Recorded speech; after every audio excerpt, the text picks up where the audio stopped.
अस्सलाम वालेकुम students. Neuro anatomy के जो हम लोगों ने क्लिनिकल्स करने हैं उनमें हमारे पास एक टॉपिक मीडियल मेड्युलरी सिंड्रोम का है। ठीक है। अभी पहली तो चीज़ आप ये ज़रा याद रखें कि मीडियल मेड्युलरी सिंड्रोम जो है इसको हम लोग क्या बोलते हैं, डेजरीन सिंड्रोम भी बोलते हैं या डेजराइन भी बोल सकते हैं आप लोग। ठीक है, डेजराइन सिंड्रोम भी इसको बोलते हैं। अब सिंड्रोम का हमेशा आप लोगों ने याद रखना है कि सिंड्रोम क्या होता है, जिसमें हमारे पास मल्टीपल सिम्टम्स आते हैं। ठीक हो गया।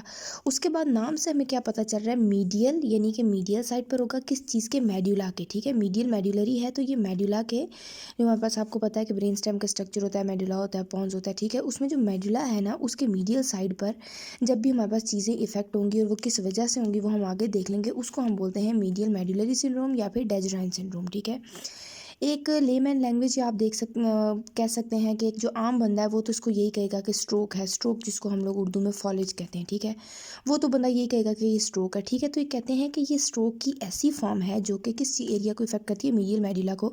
ये चीज़ मैंने आपको पहले ही बता दी। ठीक है, बेसिकली इसमें होता क्या है कि हमारे पास एथीरोथ्रोम्बोटिक ऑक्लूजन बन जाती है। मैं आपको बताती हूँ एथीरोथ्रोम्बोटिक ऑक्लूजन क्या होती है। एथीरोस्क्लेरोसिस आपको पता है हमारे पास क्या होता है कि एक प्लेक फॉर्मेशन हो जाती है। वो प्लेक जो है वो वहाँ से डिसरप्ट हो जाता है और उसके डिसरप्ट होने के बाद वो थ्रोम्बस फॉर्म कर देते हैं। ठीक है, तो ये जो सारा प्रोसेस होता है ये हमारे पास क्या करता है, इन आर्टरीज़ को ओक्लूड कर देता है। ठीक है, इन आर्टरीज़ को रास्ता जो है वो बंद कर देता है। किन किन आर्टरीज़ का इसमें आ जाती है, हमारे पास एंटीरियर स्पाइनल आर्टरी आ जाती है, वर्टेब्रल आर्टरी आ जाती है और बेसाइलर आर्टरी आ जाती है। ठीक है, जिन बच्चों ने न्यूरो का सेशन लिया था या जो फ्यूचर में लेना चाहते हैं या जो जिन्होंने पढ़ा होगा पहले से भी उनको आइडिया होगा, जब हम ब्लड सप्लाई और ब्रेन पढ़ते हैं तो ये आर्टरीज जो है वो हमें काफ़ी अच्छे से उनका वहाँ पर आइडिया हो जाता है। तो ये आर्टरीज हमारी ब्रेन की ब्लड सप्लाई में काफ़ी इंपॉर्टेंट आर्टरीज हैं। तो इन आर्टरीज में किसी भी जगह पर जब हमारे पास एथीरोथ्रोम्बोटिक ऑक्लूजन हो जाएगा तो हमारे पास मिडल मेड्युलरी सिंड्रोम के सिम्टम्स आएंगे। ठीक है, उसके बाद हम लोग आ जाते हैं रिस्क फैक्टर्स पे कि इस सिंड्रोम के रिस्क फैक्टर क्या हो सकते हैं, क्या क्या ऐसी चीज़ें हो सकती हैं जिनका ये पोटेंशियल है कि वो ये फॉर्म ऑफ स्ट्रोक जो है वो कॉज करेंगी। सबसे पहले हमारे पास आती है डिसलिपिडीमिया। अब डिसलिपिडीमिया किसको हम बोलते हैं कि हमारी बॉडी में जो लिपिड्स का लेवल है वो इम्बैलेंस हो। ठीक है, डायबिटीज़ का आप लोगों को पता है, हाइपरटेंशन का आप लोगों को पता है और स्मोकिंग का आपको पता है। ठीक है, ये हमारे पास नॉर्मल सी चीज़ें आती हैं। उसके बाद हम आ जाते हैं जो हमारे पास हार्ट से रिलेटेड है या फिर ऐसे मेजर सिस्टम से रिलेटेड है। ठीक है, एट्रियल फिब्रिलेशन हार्ट का इशू है, एट्रियल सेप्टल डिफेक्ट है, सेप्टम का डिफेक्ट होता है। ठीक है, पेटेंट फोरामेन ओवेल है। इसमें हमारे पास क्या होता है कि आपको पता है कि ये से फॉर एग्जांपल, ठीक है, ये हार्ट है नहीं लेकिन से फॉर एग्जांपल कि ये हार्ट है। ठीक है, हार्ट में आपको पता है ऊपर जो है वो हमारे पास एट्रियम्स होते हैं और नीचे हम लोग पास क्या होते हैं, वेंट्रिकल्स होते हैं। ठीक है, तो ये हमारे पास क्या होता है कि राइट और लेफ्ट एट्रियम जो होता है इनके दरमियान में होल होता है। ठीक है, लेफ्ट और राइट एट्रियम के दरमियान में होल होता है, इसको हम लोग बोलते हैं कि पेटेंट फोरामेन ओवेल है। ठीक है, मिग्रेन होता है, आप लोगों को पता है क्या डिजीज़ है। ठीक है, ताकियासु आर्टराइटिस में हम लोगों के पास क्या होता है कि ये बेसिकली ऐसी डिजीज़ है जिसमें हम लोगों के पास इन्फ्लेमेशन होती है। ठीक है, आर्टरीज़ की जो फर्दर ब्रांचेज होती हैं उनकी इन्फ्लेमेशन हो जाती है। ठीक है, उसके अलावा क्या कहते हैं कि डायसेक्शन ऑफ वर्टिब्रल आर्टरी, यानी कि किसी भी वजह से, किसी एक्सीडेंट की वजह से या कुछ भी हो गया, आपकी वर्टिब्रल आर्टरी डायसेक्ट हो गई है, कट गई है, तो ये सारी चीज़ें हैं जिनकी वजह से हमारे पास मीडियल मेड्युलरी सिंड्रोम हो सकता है। ठीक है, उसके बाद इसकी एटियोलॉजी की बात करते हैं कि जो ओवरऑल हमारे पास स्ट्रोक्स होते हैं उनमें 1% ऑफ स्ट्रोक जो है वो इस फॉर्म का होता है। ठीक है, अब नेक्स्ट हम लोग चीज़ पे आ जाएंगे कि पैथोफिजियोलॉजी क्या है। कि पैथोफिजियोलॉजी एज अबव मैंने इसीलिए लिखा है कि आपको बताया है कि इन इन आर्टरीज में थीरोथ्रोम्बोटिक ऑक्लूजन हो जाएगी और जिसकी वजह से ये सारे जो है हमारे पास सिम्टम्स आएंगे जो कि मैं आपको आगे बताऊंगी। बेसिकली पैथोफिजियोलॉजी आपको पता नहीं क्या होती है कि डिजीज़ का एक क्या कोर्स चल रहा है, तो वो कोर्स यही है कि इन आर्टरीज में जो है वो ऑक्लूजन हो जाएगी और ऑक्लूजन का क्या कॉज होगा, थीरोथ्रोम्बोसिस उसका कॉज होगा और वो हमारे पास जो है मीडियल मेडुलरी सिंड्रोम के हमें सिम्टम्स देगी। ठीक है, अभी ये किन चीज़ों को इफ़ेक्ट करती है, तो जो हमारे पास मिडल मेडुला में पड़ी होती हैं चीज़ें उसमें हमारे पास एक तो आते हैं लेटरल कॉर्टिकोस्पाइनल ट्रैक्ट्स आते हैं। ठीक है, उसके बाद हमारे पास मीडियल मेनिस्कस आता है और हमारे पास हाइपोग्लॉसल नर्व। ये मेन चीज़ें हैं जो हमारे इस स्ट्रोक की वजह से इफ़ेक्ट होती हैं। ठीक है, अब इन चीज़ों के इफ़ेक्ट के होने की वजह से जो साइन एंड सिम्टम्स आएंगे वही हम इस डिज़ीज़ के साइन एंड सिम्टम्स में काउंट करेंगे।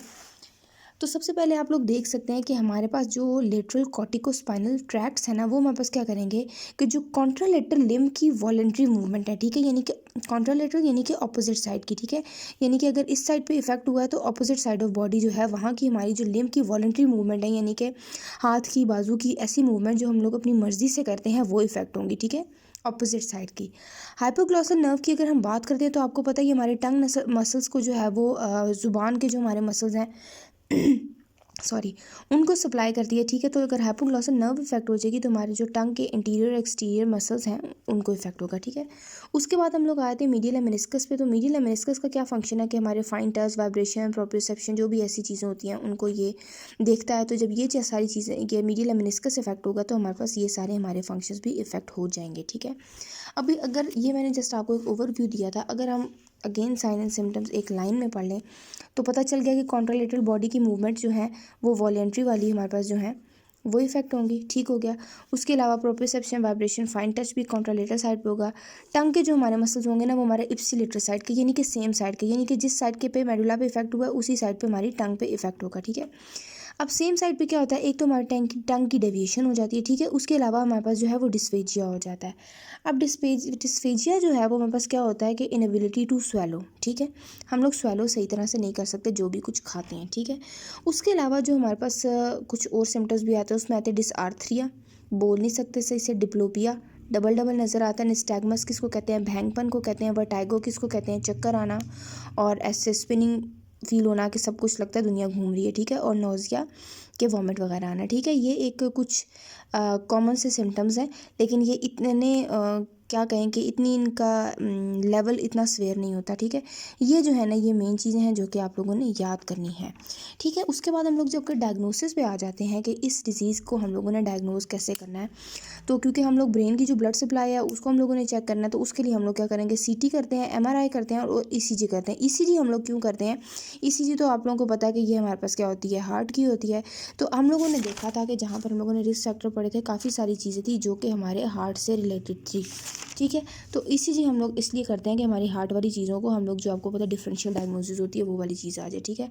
अभी ट्रीटमेंट क्या आता है इसका, हमारे ट्रीटमेंट में मोस्टली फिजियोथेरेपी ही आती है, ठीक है।